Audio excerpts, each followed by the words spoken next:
고 이어령 교수가 많이 이 말을 썼기 때문에 굉장히 유명해지긴 했습니다만은 너의 죽음을 기억하라라는 그러한 의미입니다. 이게 죽음이 우리가 앞으로 다가올 일인데 왜 우리가 죽은 것을 기억하라라는 그러한 표현을 썼을까라는 그러한 생각을 할 수 있습니다만은 사도 바울이 갈라디아서 2장 20절에 내가 그리스도와 함께 십자가에 못 박혔으니 그런즉 이제는 내가 사는 것이 아니요 오직 내 안에 그리스도께서 사시는 것이기 때문입니다 라고 이렇게 말씀하십니다. 이미 내가 그리스도와 함께 십자가에 못 박혀 죽었고 그리고 내 안에 그리스도의 영원한 생명이 이뤘기 때문에 더 이상 나는 죽음을 두려워하지 않습니다 라는 그러한 의미로서 메몬트 모리 죽음을 기억하십시오 라는 말씀을 했다고 합니다. 이게 초대교회가 힘을 얻었겠지요. 모진 풍파와 어려움도 힘을 이겼습니다. 성서 전체에서 기억이라는 말은 믿음이란 말과 동의어로 사용됩니다. 처음부터 마지막까지 우리에게 기억하십시오라는 그런 말씀을 참 많이 합니다. 인간이 잊혀지기 쉽지요. 왜냐하면 내가 잊혀지는 것도 싫습니다. 그럼에도 불구하고 내가 무엇을 자꾸 잊혀지는 존재가 되어야 됩니다. 그리고 이게 당연한 것 같이 이렇게 되기도 하지요. 그런데 기억을 잊어버린다는 것은 한 개인의 정체성을 무너뜨리는 행위입니다. 한 집단의 공동으로 기억을 잊어버리면 하나의 세계는 붕괴하지요. 인간이 아무리 힘든 상황에 놓여도 행복했던 순간에 대한 기억이 있으면 우리가 살아나갈 수 있습니다. 믿음은 공동의 기억입니다. 하나님께서 우리를 죄와 불의와 억압으로부터 해방하시고 자유롭게 하신 것을 기억하는 것이 믿음입니다. 하나님께서 우리에게 생명과 구원을 위해 십자가를 희생을 통하여 그 숭고한 은혜를 기억하는 것이 믿음입니다. 교회는 믿음의 공동체, 기억의 공동체입니다. 우리가 이러한 공동 기억이 없으면 교회는 신앙 공동체여야 될 수 없습니다. 사도 바울이 디모데에게 먼저 그리스도를 기억하십시오라고 이야기합니다. 기억하십시오. 디모데가 몰랐을까요? 그리스도를 알았을 겁니다. 그럼을 통하여서 기억하십시오라고 그렇게 이야기합니다. 여행의 가장 좋은 것은 소중한 사람들을 만난다는 것입니다. 저희가 감사님 부부, 감독님 부부 다 해서 24명이 이제 필리핀으로 선교지를 함께 하기 위해서 갔습니다. 많은 이야기를 같이 나눴고 또 필리핀에서 힘들게 어려운 장소지만 목회적 사명을 감당하는 목회자들을 만나고 목사님들을 보면서 참 용기를 얻었고 존경스러운 삶을 이루어간다고 보게 했습니다. 마닐라가 전에는 한인이 16만 명이 넘게 살았다고 하네요. 근데 한인타운이 있을 정도니까요. 그런데 코로나 팬데믹으로 지금은 3만 6천 명 정도밖에 살지 않는다고 합니다. 사업이 안 되겠죠. 그래서 다 한국으로 돌아가고 또 유학생들도 많이 다 돌아가고 그래서 3만 6천 정도 지금 남아있다는데 이 한인교회 기반이 흔들리게 됐습니다. 왜 문제가 되는 거 아니? 한인교회가 부흥해야 거기서 선교헌금이 많이 책정이 되고 헌금이 늘어나서 그리고 옆에 있는 그런 어려운 지역을 돕고 전체적으로 이게 필리핀에 대한 그러한 선교 정책을 맞춰가는데 이게 한인교회가 무너져 버리니까 이게 전체적으로 큰 어려움이 오고 이 선교의 위기가 왔다라는 그러한 말을 많이 하는 걸 들었습니다. 그러면서 가장 중요한 얘기를 하는데 하나님이 다시 일으키실 것입니다. 이 필리핀을 다시금 하나님께서 사랑하셔서 다시금 믿음으로 일으킬 것이고 그리고 믿음으로 나가게 할 것입니다. 그 얘기를 가장 많이 들었습니다. 하나님이 나를 통하여 이루신 그 믿음을 기억하면서 그 기억이 큰 믿음을 이루실 것입니다라는 그런 고백입니다. 디모데는 조건이 안 좋았습니다. 정통파도 아니고 몸도 연약했습니다. 사도 바울도 디모데를 바라면서 늘 이 문제가 마음에 걸렸습니다.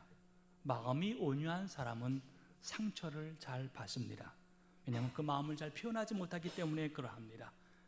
마음의 병을 가지고 살아갈 수밖에 없습니다. 사도 바울이 그 마음을 가장 잘 알고 있었습니다. 여러분, 예수 믿으면 마음이 온유해집니다. 온유해진다는 건 참 좋은 거지요. 늘 언제나 삶에 민감하게 반응할 수 있고요. 그리고 늘 따뜻한 마음을 가지고 살아가지만 가장 온유한 마음이 힘든 것은 뭔가 상처를 잘 받습니다. 남의 삶이 내 삶이 되기도 하기도 하고요. 그래서 교회 다니는 사람들이 잘 삐진다고 이야기하는데 잘 삐지는 게 아니라 이 마음이 온유해지면 상처를 잘 받습니다. 사도 바울도 디모데에게 이런 어려운 마음의 순간에 다가오는 힘든 마음보다 그리스도를 먼저 기억하십시오라고 권면합니다. 강인함은 여러분 연약함에서 나옵니다. 내가 연약하고 온유하지만 내 속에 그리스도께서 계셔서 내가 강인함이 되는 것이 믿음이고 신앙이거든요. 사도 바울은 자신의 고백을 합니다. 내가 복음을 위하여 죄인과 같이 매이는 데까지 고난을 받았다는 것은 내가 복음을 위하여 수고하고 수많은 고난의 삶의 여정을 걸어왔습니다 라는 그러한 고백입니다. 복음이 나를 그렇게 만들었습니다 라는 고백입니다. 그런 나는 자유함 속에 살았는데 하나님의 말씀이 나를 자유하게 했습니다 라고 이야기합니다. 우리가 예수 믿는 것은 예수에게 매일 수밖에 없습니다. 우리가 믿음이라는 것은 그리스도 안에 들어가는 거기 때문에 우리의 모든 것이 그리스도 안에서 정돈된 삶을 살아가기 때문에 우리가 매일 수밖에 없습니다. 예수 믿는다고 하면서 매일 나쁜 일을 하면 그거 예수 잘못 믿은 거 아닙니까? 예수 믿는 거 아닙니다. 예수 믿는다고 하면서 매일 나쁜 짓 하고 남을 정죄하고 이건 예수 믿는 게 아니죠. 예수 믿으면 바르게 살려고 노력하고요, 정직하게 걸어가려고 노력하고요, 믿음의 삶을 살려고 노력합니다. 매여일 수밖에 없습니다. 자꾸 뭘 잘라내야 되고요, 자꾸 포기해야 되고요, 그리고 어려운 것들을 결정해 나가야 되고요, 힘든 일을 삶을 살아가야 합니다. 그런데 사람이 예수 믿지 않은 사람들이 있고 숨이 막혀서 어떻게 사냐? 예수 믿으면 주일날 가야 되고 그 숨 막혀서 어떻게 사냐라고 이야기합니다. 그런데 예수님께서 그것이 바로 자유함이다라고 이야기하십니다. 여러분, 자유함의 가장 큰 것은 기쁨입니다. 예수 안에서 있는 것이 기쁨을 알게 하신다는 것이죠. 하나님은 예수님 보고 기뻐하신다고 하십니다. 하나님이 독생자를 십자가에 피를 흘리게 하시면서까지 하나님은 기뻐하신다는 이유는 뭔가 하니 세상이 하나님의 구원을 이루심을 보기 때문에 기뻐하신다고 말씀하십니다. 저희가 필리핀 각지에 선교하시는 목사님들이 차를 멀리서도 타고 오시기도 하고 다 와서 같이 예배드리는 그런 시간이 있었습니다. 17개 교회인가요? 그렇게 목사님들이 멀리서 오시고 이렇게 우리가 준비하고 앉아 있는데 어느 뒤에서 어느 분이 형님 안녕하세요 그래요. 그래서 이렇게 쳐다보니까 아는 목사예요. 저 한 2살 정도 후배되는 그러한 목사인데 이분이 이제 저희가 한 40대 중반쯤에 어느 장로님들이 이제 오셔서 저희를 이제 그 담임 목사로 초빙하겠다고 했던 그런 일이 있었습니다. 근데 그 목사님이 그 교회 이제 부목사였는데 그 부목사 그분이 자기가 이제 담임이 되고 싶었어요. 왜냐하면 부목사로 오래 하다 보니까 담임이 되고 싶어서 이렇게 여러 가지 물신망명으로 이렇게 노력하고 담임이 되고 싶었던 그러한 겁니다. 근데 이제 장로님들하고 제가 이제 온다고 그런 이야기들이 이제 오고 가니까 이 양반이 자기가 이제 부목사가 돼야 부목사 담임이 돼야 되는데 그러니까 이제 할 수 있는 얘기가 뭔가 저는 그 양반하고 말 한 번 섞어본 적이 없는데 부정적인 이야기를 이제 계속 이제 담아내기 시작을 했어요. 그래서 성격이 안 좋았다는 등 뭐 때문에 먹었다는 그런 얘기를 했는지 아닌지 모르지만 그런 얘기를 했겠죠. 그래서 굉장히 이상하고 안 좋은 목사가 졸지에 돼버렸어요. 그래서 그 인사 문제가 다 이제 뒤틀리기 시작을 하고 어렵게 됐는데 제가 안 된 건 상관없는데 저희도 가냐 안 가냐 고민하고 있었는데 저희가 안 가는 건 상관없는데 그러면 자기라도 됐어야 되잖아요. 그래서 자기도 안 됐어요. 그래서 이분이 이제 목회를 겉돌면서 굉장히 어렵고 힘든 그러한 과정에 있었는데 그렇게 이제 필리핀까지 와서 한 4, 5년 전에 왔다고 하는데 이제 거기서 목회를 하는 것 같더라고요. 목사들끼리 형님 그러면 굉장히 친근할 때만 붙일 수 있는 이름입니다. 그러니까 아무나 형님 하면 큰일 나요. 왜냐하면 친하고 좋고 그런 거죠. 그 목사가 반가웠습니다. 그러나 좋아하진 않습니다. 제가 좋아까지 할 필요는 없을지 않을까요? 근데 지금 볼락이라는 그러한 지역에서 옆에서 목회를 하는데 4년째 그 볼락 옆에 지역 주민들 몇 명을 같이 목회를 하고 한대요. 식사를 하는데 참 불편해요. 왜냐하면 그 과거가 불편한 게 아니고요. 대단히 불편하고 부정적인 얘기만 계속 쏟아내요. 필리핀에 대한 부정적인 선교 문제, 또 여러 가지 사회적인 문제, 필리핀의 문제를 하는데 한마디도 뭐 부정적인 그러한 이야기를 해요. 기쁨이 없는 것 같아요. 얼굴에 얘기하는데 내가 그렇게 봐서 그런지 몰라도, 내가 별반 안 좋아해서 봐도 그런지 몰라도 사람이 왜 이렇게 기쁨이 없을까? 어차피 뭐 목회라는 게 다 지나고 나면 그게 그건데 왜 이렇게 기쁨이 없을까라는 그런 생각을 했습니다. 소명이 있어야 힘들고 어렵고 그래도 얼굴에 기쁨이 있어요. 자, 기쁨이 있잖아요. 그것이 자유함이에요. 소명은 힘들어요. 소명은 어렵습니다. 그러나 기쁨이 있어요. 사도 바울이 이것을 율법의 문제로 합니다. 로마서를 보면 율법이라는 것이, 우리가 탐욕이라는 것을 모르고 살았을 때 율법이 자꾸 탐욕 이야기를 하니까, 그러면 탐욕된 삶을 벗어나 살아야 되는데 율법이 탐욕을 이야기하니까 자꾸 탐욕된 삶을 살게 되더라. 이게 이제 로마서가 가지고 있는 이야기입니다. 우리가요, 코끼리 오늘 생각하지 않겠습니다라고 생각하면 뭐만 생각하나요? 하루 종일 코끼리만 생각해요. 근데 오늘 코끼리 생각해야지라고 얘기하면 자꾸 하루 종일 사자, 호랑이 생각. 이게 율법이라는 겁니다. 율법이라는 것이 우리가 그 율법을 지키는 것이 아니라 지키지 못하기 때문에 반대로 되기 때문에 하나님께서 그 율법을 주시긴 주었는데 그 율법이 자꾸 나에게 고통이 된다라는 그러한 말씀입니다. 그런데 예수 그리스도의 성령의 능력이 우리가 이 율법의 문제를 자유하게 해주셨다라는 그러한 말씀입니다. 하나님의 믿는 그 기쁨을 성령을 통하여 주셨는데 그리스도인은 어떻게 사는 거와 아니 성령의 능력을 통하여 살아가기 때문에 우리가 기쁨으로 살아갈 수 있다는 그러한 말씀입니다. 부활하신 주님께서 저희들에게 가장 먼저 하신 이야기가 뭔가 아니 평강이 있으라는 말씀입니다. 기뻐하라는 거예요.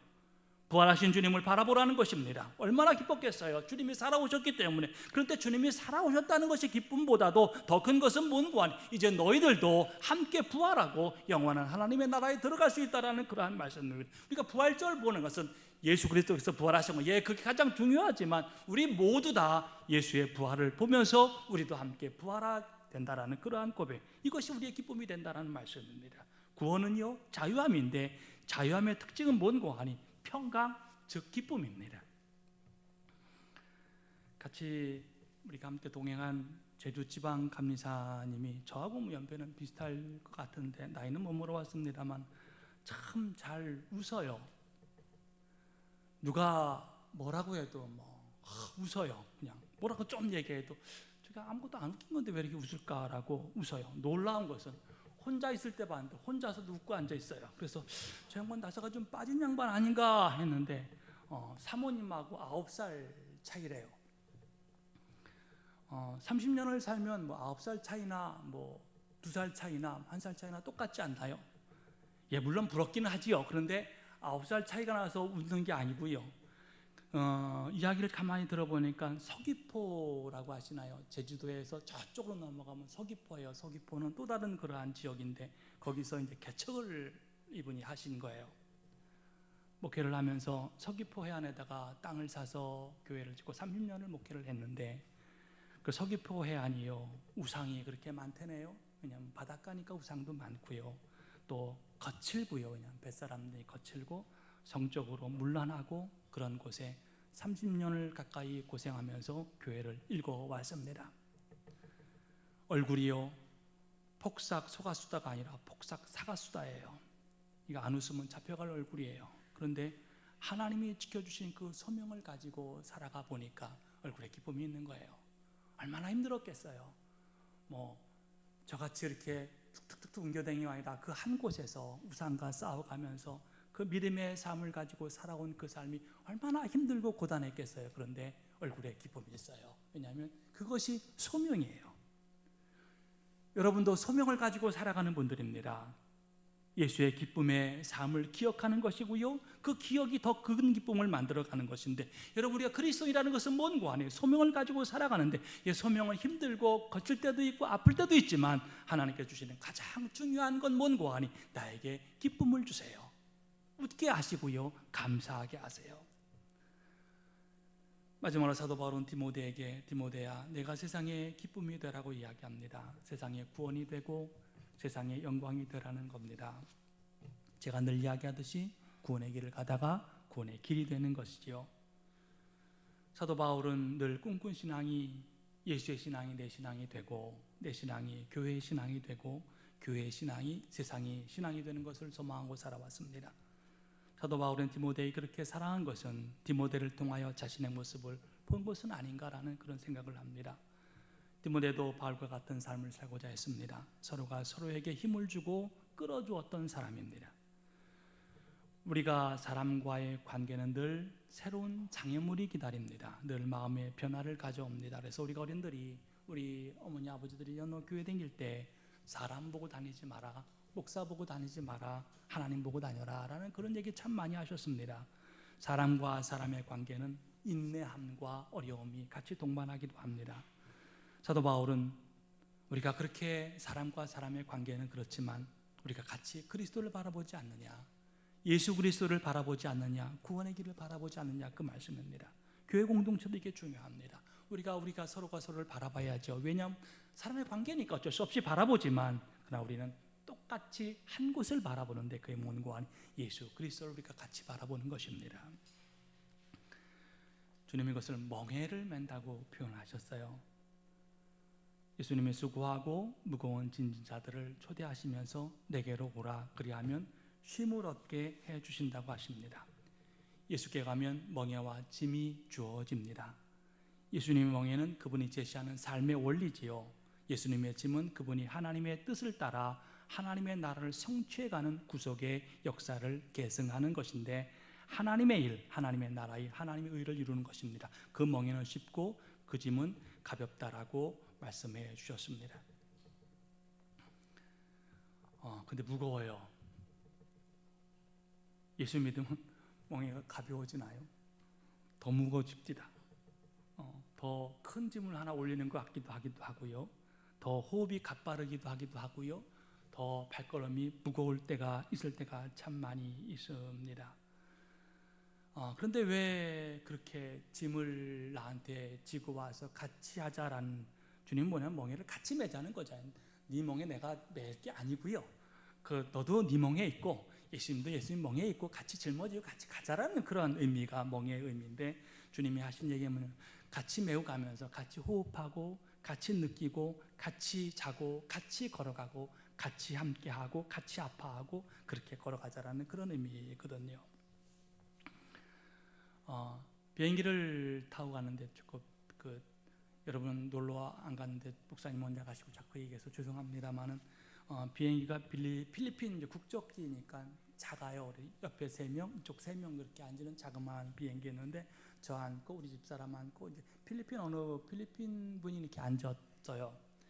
앉았는데 이제 밤 10시인데 뭐 안 줘도 되는데 밥을 주더라고요. 밥을 주는데 이제 식사를 한국 음식을 이렇게 주더라고요. 그러니까 한국에서 출발했기 때문에 한국 음식을 이제 준 것 같아요. 뭐 밥하고 이제 김치하고 이렇게 줬어요. 그런데 그 필리핀 여자분이 밥을 먹는데 우리는 대부분 이제 밥 먹고 김치 먹고 그러지 않습니까? 근데 그분은 김치를 먼저 다 먹어요. 마치 에피타이저 먹듯이 김치를 싹 긁어 먹더니 그 다음에 밥을 먹기 시작을 해요. 우리가 일반적으로는 좀 다르지 않습니까? 우리가 근데 필리핀 분들이 다 그렇진 않을 거 아니에요. 근데 그분이 특별하게 이제 그 취향이 이제 그렇게 먹는 거잖아요. 뭘 먹어도 방식은 다 달라요. 우리가 탕수육도 뭐 수수를 버먹냐, 뭐 찍먹이냐, 그거 가지고 뭐 시켜놓고 싸우고 앉아 있잖아요. 뭐 이 과학적으로 이게 부먹이 맞는다고 이야기하네요. 근데 그게 과학적이냐 할지 모르겠습니다만 서로 입장이 다 달라요. 쉼이라는 것이 입장이 다 다릅니다. 왜냐하면 어느 분은 책을 보는 것이 쉼이라고 이야기를 해요. 근데 저에게는 책을 보는 것이 노동이에요. 이게 다르지요. 정서적 입장은요, 아무것도 일하지 않고 편안히 있는 것이 쉬는 것이 아니라요, 행복한 삶이 쉼이라고 이야기를 해요. 이스라엘 백성에게 하나님께서 뭐라고 얘기하는 거니? 하나님 앞에서 안에 있는 것이 쉼이라고 이야기해요. 잘 먹고 잘 사는 것, 이게 쉼이 아니라요, 하나님 안에 있는 것, 이것이 행복한 삶이고 이것을 쉼이라고 이야기를 합니다. 예수님도 무거운 짐자들아 다 내게로 오라는 말씀은 진정한 평안과 안식은 주님 안에 있다는 것을 의미하는 것이에요.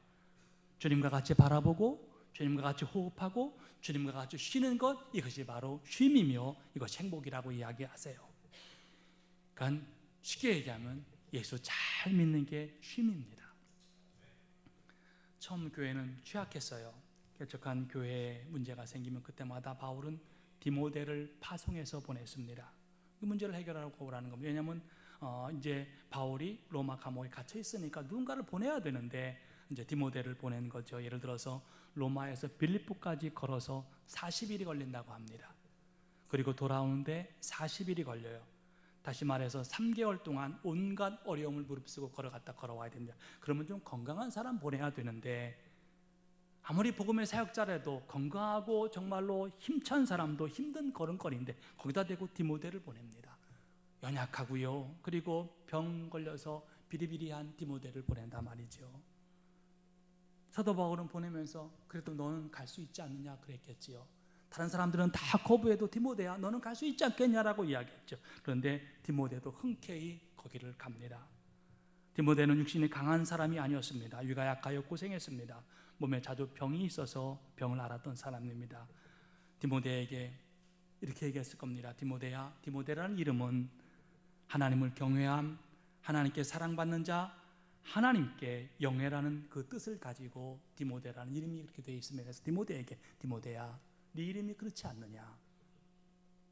너 그렇게 살지 않느냐라고 디모데야, 내가 너를 믿고 의지하고 너를 보낸다.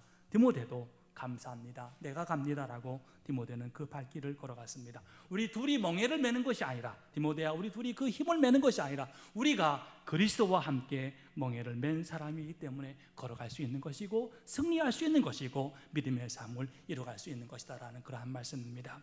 여러분, 가정이 어렵고 힘든 일이 있습니까? 엄마 아버지가 둘이 매하겠지요. 그런데 그렇지 않습니다. 주님과 함께 매는 가정, 그것이 힘있는 가정이고 행복한 가정이고 은혜의 가정입니다. 사랑하는 성도 여러분, 우리 마음에 늘 그리스도가 살아있고 기억이 있어야 합니다. 주님을 기억하고 그 기억에 다시 큰 성령의 역사를 이루어가는 것입니다. 예수 믿으면 정말 좋아요. 제가 60년 넘게 예수 믿어보니까 예수 믿으면 정말 좋아요. 그 뭐가 좋습니까? 제가 뭔 얘기를 못해도 정말 좋아요. 구원받는 자의 삶이 좋고요, 기쁨과 평화가 있습니다. 그 중에 제일은 뭐냐면 나를 구원하셨다라는 그러한 믿음입니다.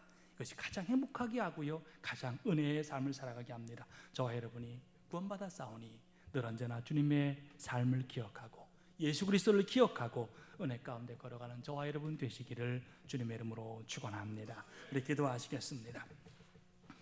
은혜로우신 하나님 감사합니다. 예수 믿으면 기쁨이 있다고 하셨습니다. 구원의 기쁨이 있다고 하셨고 감사와 은혜의 기쁨이 있다고 하셨습니다. 주님, 정말 우리가 감사와 은혜의 기쁨을 가지고 살아갈 수 있게 인도하여 주시옵고 언제 어디서 무엇을 하든 간에 하나님의 능력과 권능으로 살아감을 기뻐할 수 있게 인도하여 주옵소서. 주신 은혜 감사드리오며 예수님의 이름으로 기도하옵나이다. 아멘.